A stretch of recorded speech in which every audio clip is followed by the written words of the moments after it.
Spider-Man creates more than $500 million in modeled public safety benefit for New York City every year. His salary is zero. He catches falling civilians, stops disasters the police were never built to handle, and protects 8 million people from threats no ordinary emergency service could face. New York gets all of it, for free. Peter Parker gets shredded suits, missed shifts, ruined career opportunities, medical risk with no insurance, and rent he still can't make. That's the strange economics of Spider-Man. The more value he creates for everyone else, the less time he has to build a life for himself. Peter Parker doesn't have a superhero problem. He has a compensation problem. So let's calculate what it actually costs to be Spider-Man, and why saving New York may be the exact reason he can no longer afford to live there. Here's the thesis, in one sentence. Spider-Man privately absorbs the full cost of providing a public service that New York cannot efficiently buy from him. Unpack that, and it's the whole episode. The service is enormously valuable. It has strong public good characteristics. Once he makes a block safer, everyone on it benefits whether they paid or not. So the value spills outward as a positive externality, landing on 8 million people. But the costs, the time, the risk, the money, the ruined career don't spill anywhere. They stay locked on one person. Peter creates the benefit for everyone and keeps the bill for himself. That gap between the value he creates, the value he captures, and the cost he personally eats is the largest of any worker in the city. Let's build it, starting with what it costs him just to show up. A quick note on method.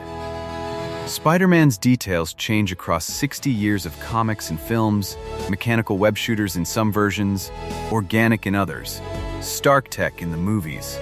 We're treating the comics and the major films as one combined universe, and flagging version-specific details on screen.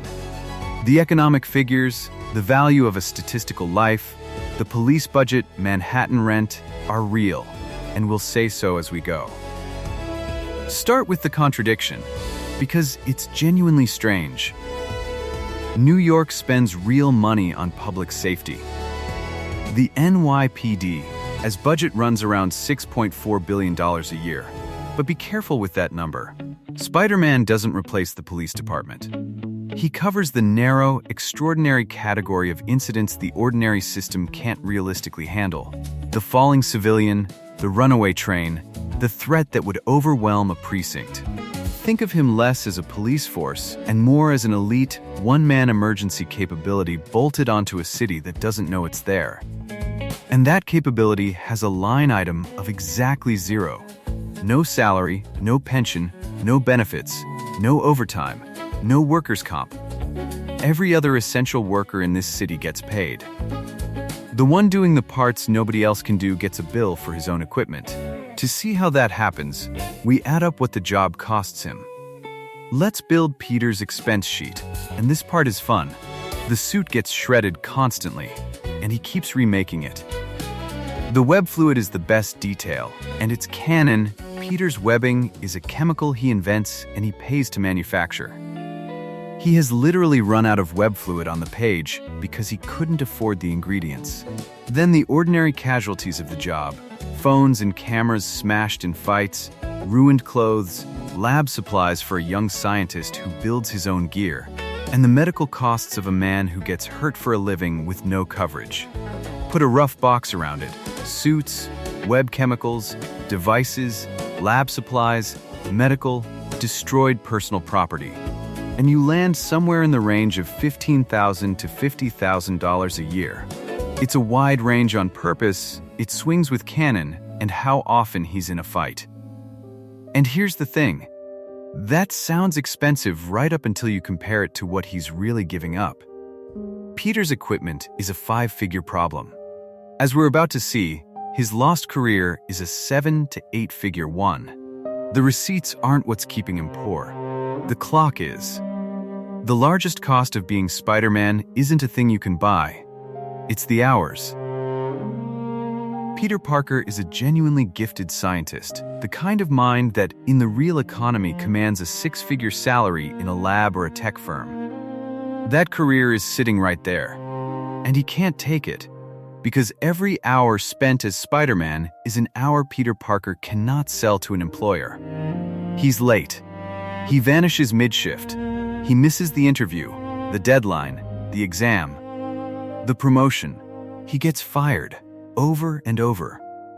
Not because he's bad at the work, but because the work keeps getting interrupted by a city that needs saving. Economists call this opportunity cost, the value of the best thing you gave up to do what you're doing. Peter's opportunity cost isn't minimum wage. It's an entire high-earning scientific career, compounding over a lifetime. Every hour he saves New York, he is quietly setting fire to his own future income. Let's put a conservative number on it.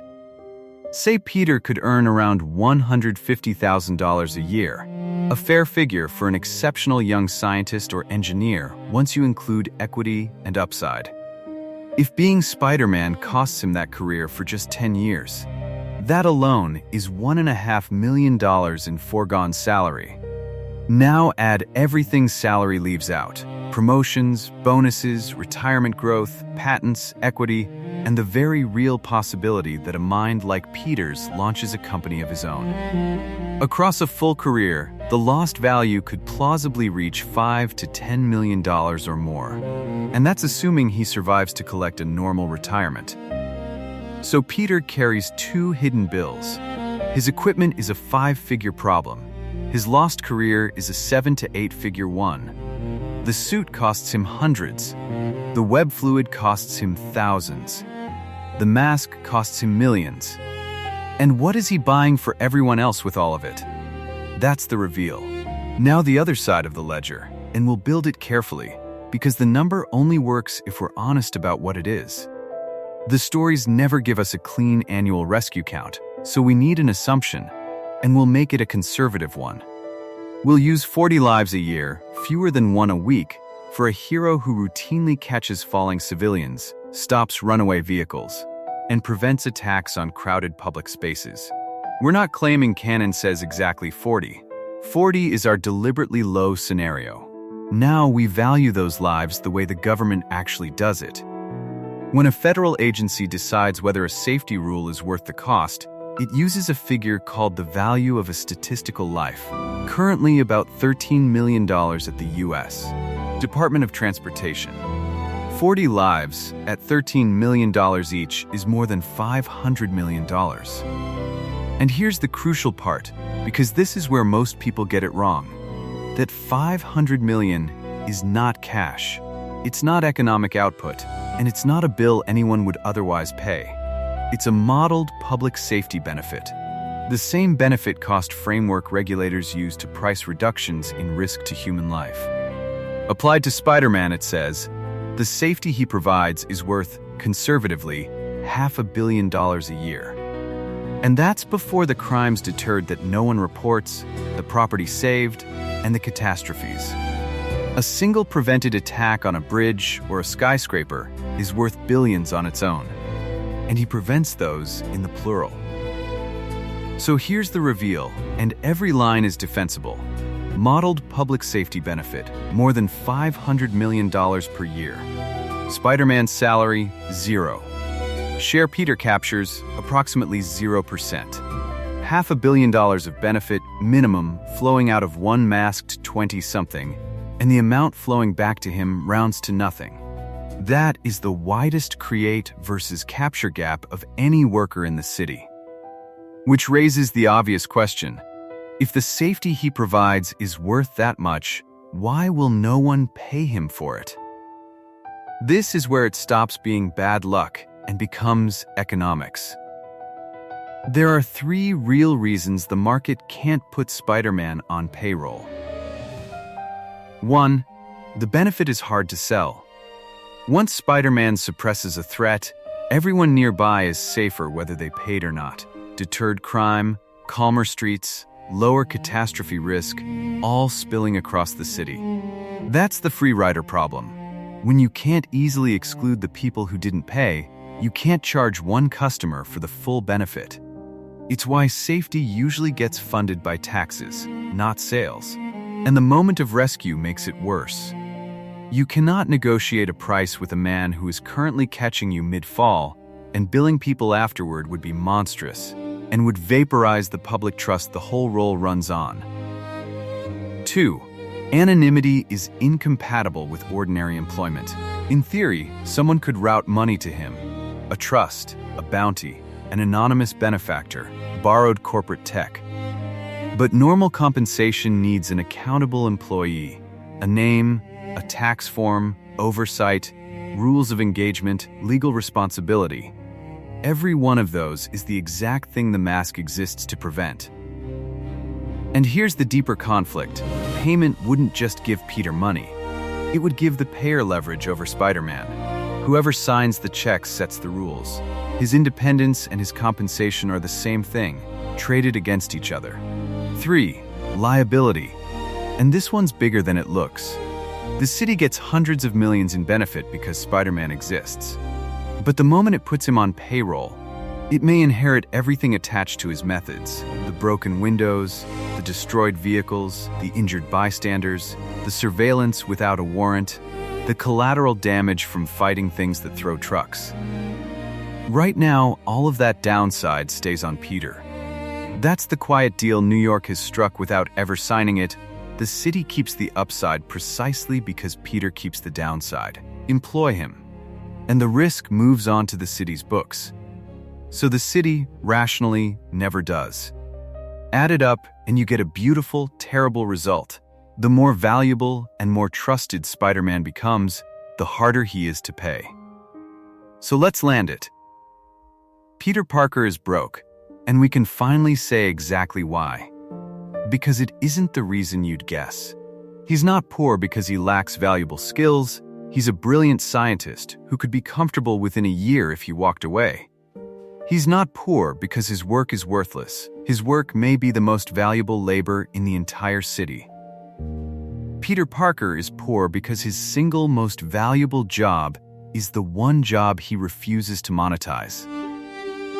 And notice why he refuses. This is the moral core of the character, written in economics. With great power comes great responsibility. On a balance sheet, what does responsibility actually mean?